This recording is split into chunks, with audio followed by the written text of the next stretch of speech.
Welcome to the Alcohol Reset, the podcast that helps you reset your habits, health, and relationship with alcohol without judgment or extremes. If you're looking to cut back, take a break, or just understand how drinking can affect your body and mind, you're in the right place. Each episode brings you science-backed insights on neuroscience, nutrition, and habit change to help you feel better, sleep deeper, and take control on your terms. I'm Mike Hardenbrook, best-selling author, neuroscience enthusiast, and habit change expert. I've helped thousands through my book and podcast to rethink their drinking, and now I'm here to help you do the same. Let's get started.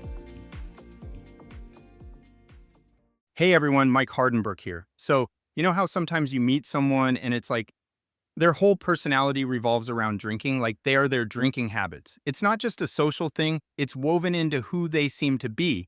That's what got me thinking about this whole thing, the blurry line between casual drinking and, well, something much more complex. This isn't about diagnosing alcoholism, mind you.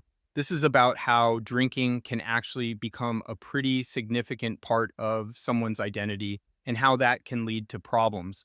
I was reading this study, I think it was from the CDC. Actually, let me double check. Yeah, the CDC, and they showed that binge drinking is seriously common, especially among young adults. We're talking about a huge percentage of millennials, maybe even higher than you'd think. And it's not evenly spread across the board either. Women, for instance, often face different pressures and consequences, and there are socioeconomic factors involved too. Lower income brackets often see higher rates of alcohol abuse, and the reasons behind that are fascinating, but probably a whole other podcast on their own. So, what's the link between personality and all this? Well, there's been a lot of research looking at this. Studies using things like fMRI scans show that chronic alcohol use can actually change your brain structure and function. Seriously, I mean, imagine that, your brain physically altering because of how much you drink. That's huge, affecting everything from your impulse control to your decision making to even your emotional responses. It's not just about a few beers after work, it's a deep impact. And get this, there's a connection between personality traits before you even start drinking heavily and how likely you are to develop problematic habits. People who are naturally more neurotic, extroverted, or impulsive seem to be at higher risk. It's like a kind of predisposition, which makes sense when you think about it. Impulsive people might be more likely to drink excessively without thinking through the long-term consequences, right? It's not a simple equation, of course. There's a complex interplay of nature and nurture going on. You know, it's not just about the individual either. Our culture plays a massive role. Think about it. Alcohol is everywhere, right? Marketing campaigns, social media, movies, TV. It's constantly being presented as cool, fun, sociable. Then we've got peer pressure, family history. If you grew up in a family where alcohol was central to social events, chances are you've absorbed those same attitudes. It almost becomes part of your social identity, a way to fit in, feel accepted. This can happen without you even realizing it's happening. And that brings up a really crucial point. How do you even know if your drinking is becoming a problem? That's a question I hear all the time. There's no magic number of drinks because everyone's different. This isn't about moralizing, it's about being honest with yourselves. Think about this. Have you tried to cut back and failed? Do you drink more than you intended to? Do you ever drink alone to cope with stress or anxiety? How about this one? Do your relationships suffer because of your drinking? This is where self-assessment tools like the Audit C questionnaire really come in handy, giving you a good framework for thinking about where you might fit in. Now let's talk about real life. I can't share specific names or identifying details, but I spoke to someone, let's call her Sarah, whose drinking had completely changed her personality. She became incredibly withdrawn, stopped enjoying things that she used to love, and her relationships crumbled. But the good news is that Sarah found help, and that's not the end of the story. She sought help, started therapy, and found that change is possible. It was a long journey, but she changed her life so much for the better. So, what can you do if you think you might have a problem? That's the million-dollar question, isn't it? One thing is to practice mindful drinking. Sounds kind of hippy-dippy, but it's actually really effective. Setting limits, pacing your drinks, alternating alcoholic and non-alcoholic beverages.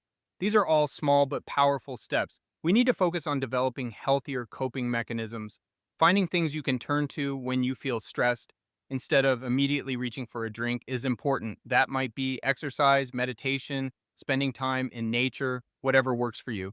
Building a strong support system is key too. Talk to friends, family, a therapist, anyone you trust. don't be afraid to seek professional help. There are so many resources available: AA, Smart Recovery, therapists specializing in addiction. It's not about admitting you're broken, it's about taking proactive steps to improve your well being. Let's not forget the changing cultural landscape. The sober curious movement is gaining serious momentum. More and more people are choosing to drink less or not at all. There's less of this pressure to constantly drink around your friends. That's so empowering to see. Plus, we've got technological advancements like apps to help you track your drinking or telehealth services for online counseling. It's all becoming more accessible. I know what some of you might be thinking: everyone drinks, so it's normal, or I can quit anytime I want, or alcohol helps me relax, so I don't have a problem. But those are myths, plain and simple. Excessive drinking is not normal. Quitting isn't always as easy as it sounds for everyone, and using alcohol to cope with stress or anxiety is usually a sign that something needs to be addressed. There is treatment available for people who struggle with their drinking habits, whether they meet a clinical definition of alcoholism or not. It's not a sign of weakness, it's a sign of strength to seek help and make positive changes. So, what have we learned today? It's not a simple answer. There's no one size fits all solution, but understanding the complex relationship between personality, culture, and alcohol use is a really big step towards leading a more fulfilling, healthier life. It's all about being self aware, being honest with yourselves, and not being afraid to ask for help. It's a journey, but a potentially very rewarding one. Take care, everyone. That's a wrap for today's episode. If you got something out of this, do me a quick favor: leave a rating and review on whatever podcast platform you're listening on. It helps keep the show going and would mean the world to me. Got ideas, comments, or questions? Shoot me an email at mike@trycloud9.com. I'd love to hear from you. And if you're looking for extra support, check out Cloud9, makers of Daily Restore, a once-a-day supplement to support your body from alcohol's effects, and Rise and Unwind AM/PM, a 24-hour combo to curb cravings, balance mood, and improve sleep when taking a break. Go to trycloud9.com and use the code PODCAST to save 15% on your next order. Thanks for listening, and I'll catch you next time.